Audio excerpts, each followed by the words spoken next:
Now that the DJI Osmo Action 5 Pro has finally been announced and is here, and I've done my comparisons to other action cameras, I want to compare this camera to another camera, the DJI Pocket 3, which has been my go-to camera for on-the-go vlogging and B-roll for the past year or so. So in this video, I'm shooting on three cameras. I'm shooting on the Action 4, the Action 5, and the Pocket 3. Camera 1, 2, and 3. You guys tell me which cameras you think correspond to the video that you're seeing, because they are mixed up. And yeah, let's go ahead and compare the image quality first and the audio quality, then talk about some of the usability features for these cameras because they are quite different.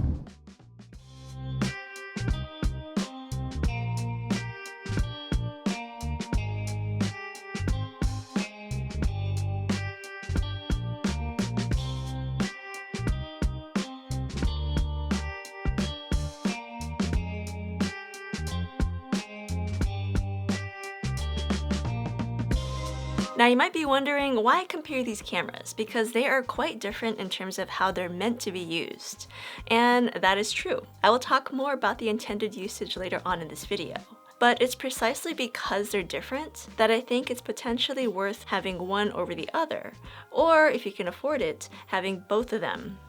But before I get into that, let's start by analyzing the image quality differences. As you can see, the image quality between the three cameras is quite different at times, even though they all have a maximum normal video resolution of 4K 60 frames per second.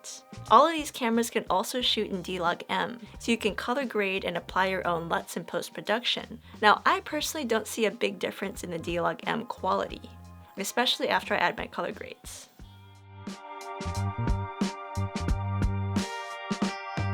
But in normal color mode, like I mentioned earlier, the Action 5 has a very specific look that you may not like.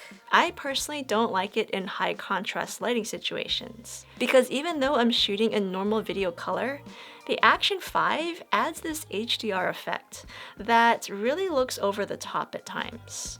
There's no way to control it either, like this is just what happens. The Action 4 has way more natural looking colors, even though the Action 5 dynamic range does appear slightly better. I also really like the natural looking colors on the Pocket 3.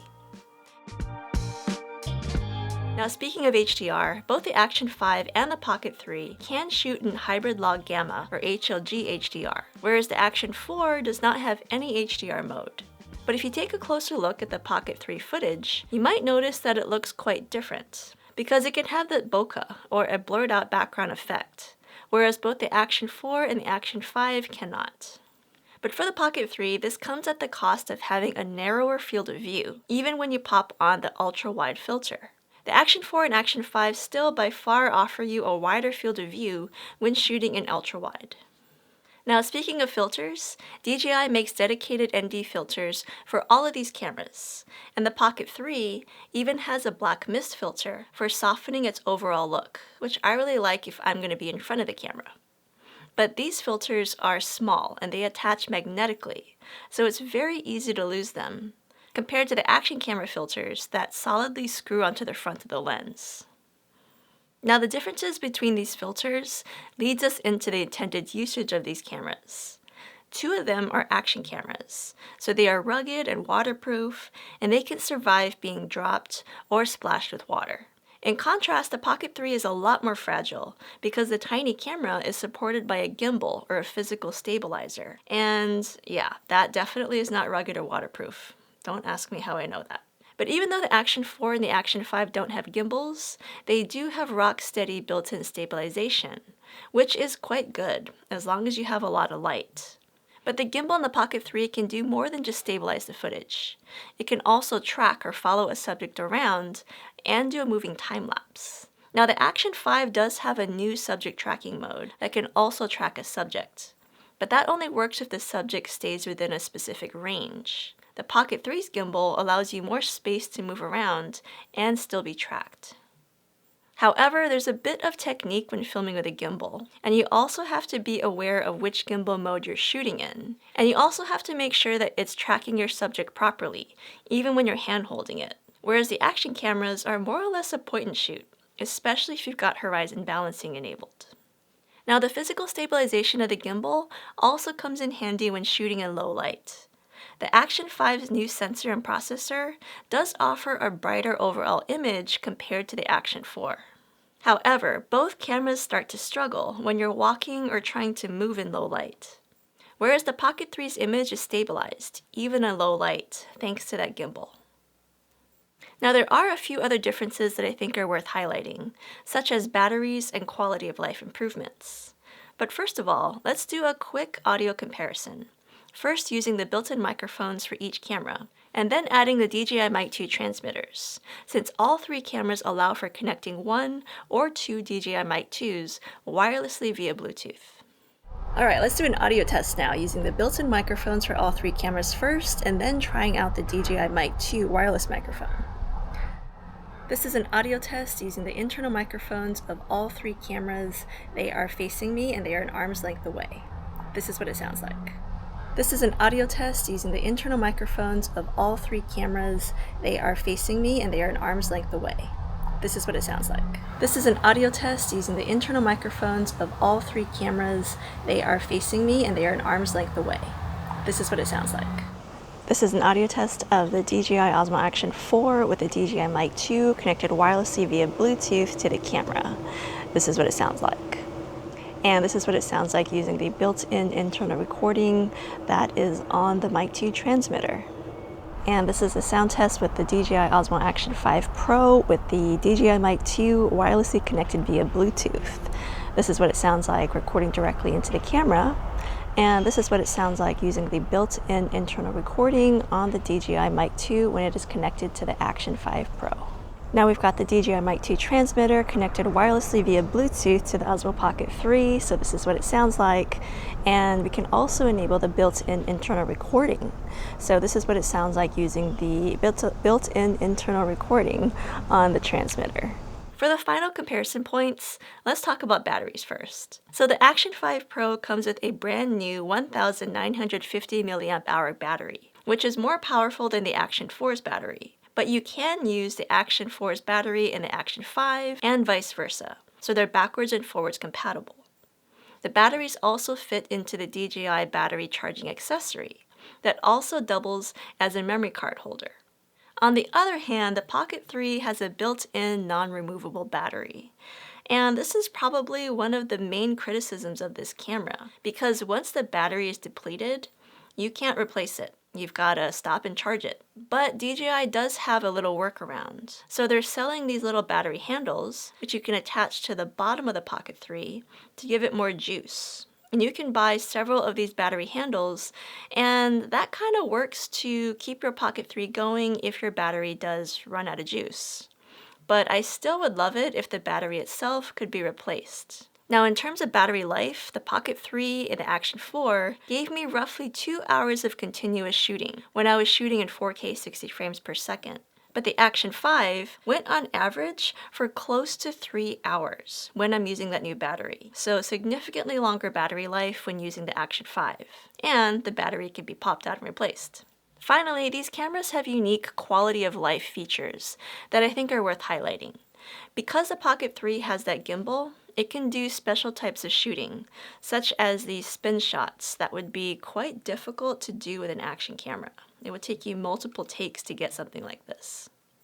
The Pocket 3 also has the ability to cancel recording, a feature that we first saw on the Insta360 Ace Pro. The Ace Pro also has a pause recording feature that has yet to make it onto any of these DJI cameras. But I would love to see it because along with cancel recording, the pause recording really helps with my workflow, so I can sort of edit my videos in camera and have to spend less time editing on the computer. And since I mentioned it, the Insta360 Ace Pro 2 is coming very soon, and I will have a dedicated video about it as well as comparisons to all these cameras. So stay tuned for that one. As for the Action 4 and the Action 5, both of them have magnetic quick releases, which are handy for quickly changing mounts. Now this is lacking on the Pocket 3, which by itself doesn't have any mount built into the bottom. You have to carry around this little nub to get a 1/4-20 hole for mounting. I would love to see the mounting hole either built directly into the Pocket 3, or if it had magnetic mounting, that would also be a really nice option. But I do actually use the Pocket 3's little nub as a sort of quick release. The only thing is you cannot lose this little mounting nub, otherwise you cannot mount the Pocket 3 anywhere. Finally, the Osmo Action 5 Pro is the first action camera or miniature camera that I've seen that comes with built-in storage. So you don't need to have a memory card to record footage. This feature has saved me several times when I've been testing cameras outside, and either I've forgotten to insert a memory card or my memory card has been filled up, so it gives me the option to switch to internal recording. So I would love to see internal recording come to the Pocket 3 as well. Like, that would be such a sweet feature to have. So those are some of the key differences between the DJI Osmo Action 4/5 and the Pocket 3. Now, which one is best for you really depends on the type of filming that you're going to do. If you need ruggedness and waterproofing, then an action camera is definitely the way to go. Like this camera, I would not drop it, would not get it anywhere near water. Yeah, definitely not an action camera. But if you don't need that ruggedness and waterproofing, then the Pocket 3 might be up your alley. Now personally, for the type of filming that I do, I prefer the Pocket 3's colors and the ability to blur my background out if I want to. So the Pocket 3 is still the camera that I intend to use for most of my B-roll shots. But I also love the simplicity of just picking up an action camera and using it like a point and shoot. As long as I've got enough lighting, it is a very easy camera to use. So I still tend to reach for it whenever I'm going out and doing my day-to-day vlogging. In terms of which action camera I would choose, the Action 4 or the Action 5, I did do a little comparison video previously so you can see more in-depth comparisons between these two cameras. But I would still pick the Action 5 over the Action 4. I think that the battery life improvements as well as the internal storage, like those two things alone, make this camera a no-brainer for me. The only catch is that normal color mode adding way too much HDR post-processing in camera. That's something that I don't know if they could fix that via firmware, but I really hope that they can because that's the only thing I don't like about the Action 5. And the way that I've been getting around it is by shooting in D-Log-M, that flat color profile, which I can also do in my Pocket 3. So I usually use these two cameras together, shoot my B-roll with this camera, sometimes my A-roll if I really want that bokeh, and also shoot on the Action 5. As long as they're both shooting in D-Log-M, I can color grade the footage to look really similar, so you can barely tell that I'm using two separate cameras. So that I think is a workaround to dealing with the Action 5's crazy post-processing in camera. But yeah, let me know what you guys think in the comments down below. Which of these three cameras, if any, you would choose, or would you try to use a combination of them? Let me know your thoughts. Thanks so much for watching, and stay tuned because I already have a settings guide for the Action 4 and the Pocket 3. I am working on one for the Action 5, as well as more comparison videos to that Insta360 Ace Pro 2, which is coming out very soon. So stay tuned for that. And yeah, let me know if there are any other video topics you'd love to see. I'll see you in the next video.